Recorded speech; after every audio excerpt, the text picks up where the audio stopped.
सोने के चमचा लेके पैदा हुए थे मुंह में, मेरा उनका जोड़ कोई नहीं था। उन्होंने एक बात की, गर्मा गर्मी हो गई थोड़ी सी, तो मैंने उनको चाबियाँ दे दी। उसके बाद जब ये लिखवाई उन्होंने ये पिक्चर मुझसे, अरमान, हम दोनों ही अटैच हो गए एक दूसरे के साथ। मतलब है हमने कोई लड़ाई झगड़ा तो नहीं किया था, चाबी दी थी खाली। जो पहले जिन्होंने कुछ रिश्तेदारी की थी वो उन्होंने फिर की, और उसके बाद वो कारगर रही। और वही साहब ने फिर मेरा नाम भी नहीं दिया था उस पिक्चर के अंदर। वही साहब ने एक दिन काम किया मेरे ख्याल से। अच्छा।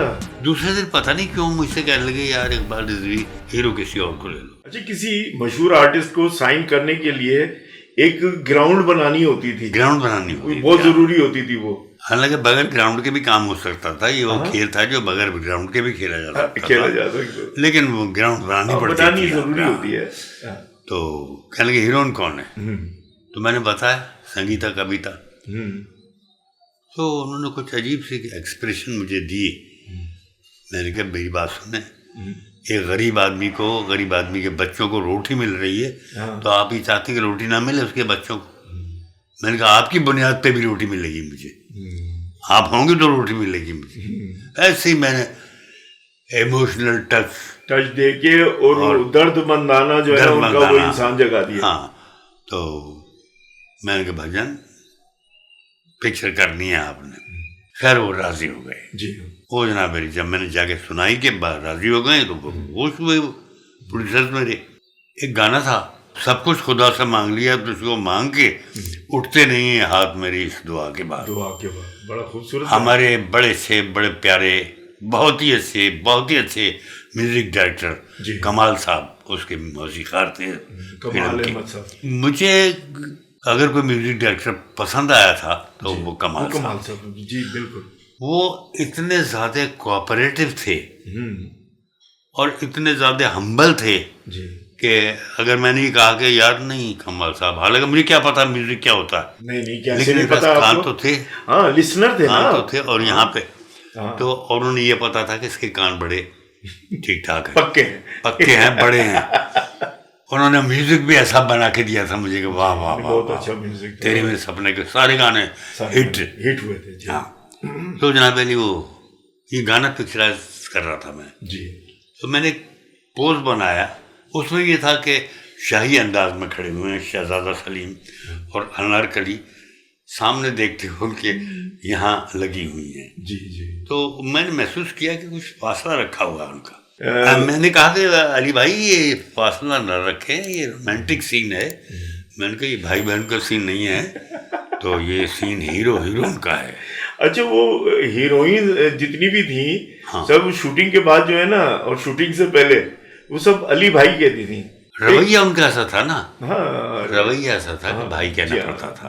अच्छा, बात हुआ ये कि जब ये सीने से लगने के बजाय अलग किया था तो मैंने पलट के देखा दरवाजे की तरफ, तो खातून अव्वल खड़ी हुई थी। मैडम ज़ेबा की बात कर रहे हैं। जी, ज़ेबा की बात कर रहे हैं। वो गाना पिक्चराइज हो गया, बड़ा मजेदार गाना बना था। अच्छा सर, ये फिल्म सुपर हिट हुई, फिर सुपर हिट, तेरे मेरे सपने बिजनेस किया इसने। इसके बाद सपने हिट हुई जी। पहली सिल्वर जुबली लाहौर में हुई उसकी जी। तो उसमें प्रोड्यूसर जो थे हमारे, यानी असिस्टेंट प्रोड्यूसर सैयद तैयब रिजवी साहब। अच्छा, इसमें बहुत आला नस्ल के प्रोड्यूसर थे वो। उन्होंने हमें वहां ले जाना मुनासिब नहीं समझा कराची। अच्छा, ये वो इस किस्म की हरकतें करते थे और बच्चियों को ले गए। अच्छा, दोस्ती भी तो थी ना आपकी उनसे?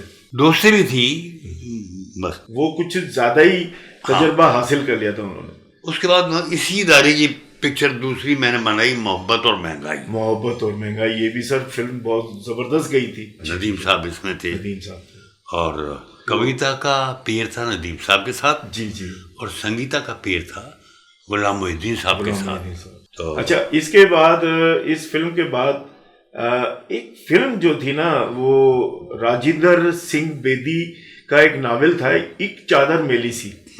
उसको फिर आपने कन्वर्ट किया था मुट्ठी भर चावल में। और वो कमाल की फिल्म थी वो। राजिंदर सिंह बेदी साहब बहुत बड़े राइटर थे। शमा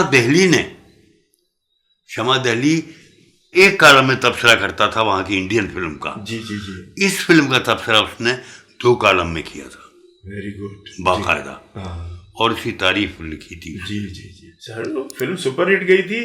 और उसमें जो संगीता बेगम का जो कैरेक्टर था, वो कैरेक्टर बना बनाया था, लेकिन सर इसमें ड्रामाई तश्कील देना डायलॉग्स का, वो तो आपने उसको किया ना, स्क्रीन प्ले, क्योंकि वो तो नावल था। नावल था, तो नावल फिल्म तो नहीं होती। नावल फिल्म नहीं होती, लेकिन फिल्म के लिए नावल था वो। जी जी जी जी।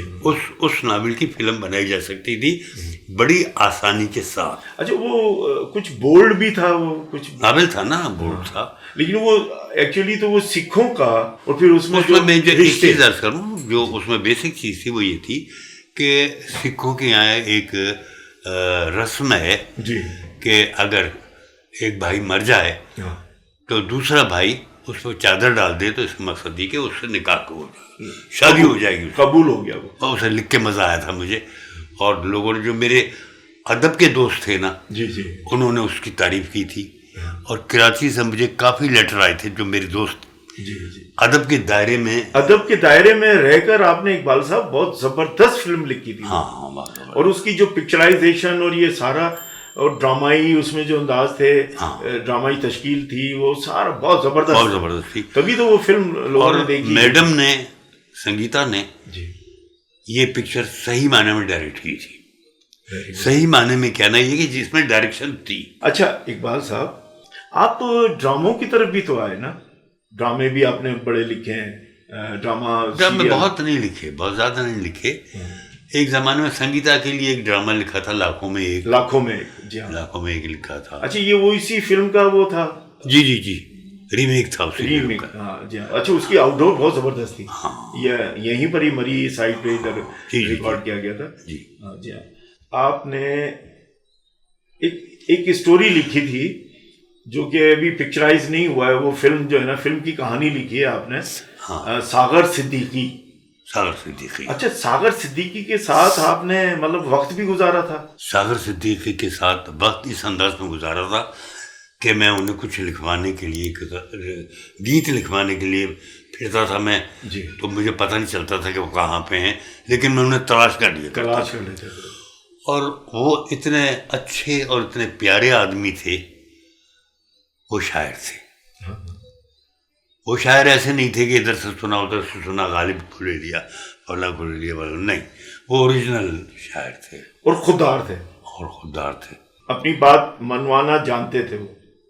अपनी बात उन्होंने कभी नहीं मनवाई, मनवाने की नौबत नहीं आई। आपने सागर सिद्दीकी को कैसा पाया? और उनके साथ सर फिल्म इंडस्ट्री वाले जो थे लोग, वो गाने लिखवा के ले जाते थे, लेकिन वो अपने नाम से जो है ना, एक मैं अर्ज करना चाहूंगा कुछ। जी जी जी। वो ये था कि सागर सिद्दीकी को हमारे बहुत ही नामवर अशखास थे 2 जी जी, जिनको ये अंदेशा हो गया था कि अगर सागर सिद्दीकी अपने अशार के साथ, अपने कलाम के साथ फिल्म में आ गया तो उनके चूल्हे ठंडे हो जाएंगे। जी जी जी। तो उन्होंने, सागर सिद्दीकी ने एक दिन कहा कि मैं कुछ अपने आप को मुज़म्मिल महसूस कर रहा हूँ, तो उनको एक इंजेक्शन लगवाया गया था ऐसा कि जिसके बाद वो मुसलसल उस इंजेक्शन की हाजत उन्हें रहती थी। जी जी। वो इंजेक्शन लगवाते थे और वो मनशियात, ये कमजोरी बन गई, मनशियात कमजोरी बन गई थी उनकी, तो जो कि और यही उनकी मौत बन गई थी फिर। जी हाँ, तो ये यानी कि उनके साथ बहुत जुल्म हुआ, ज़्यादती हुई।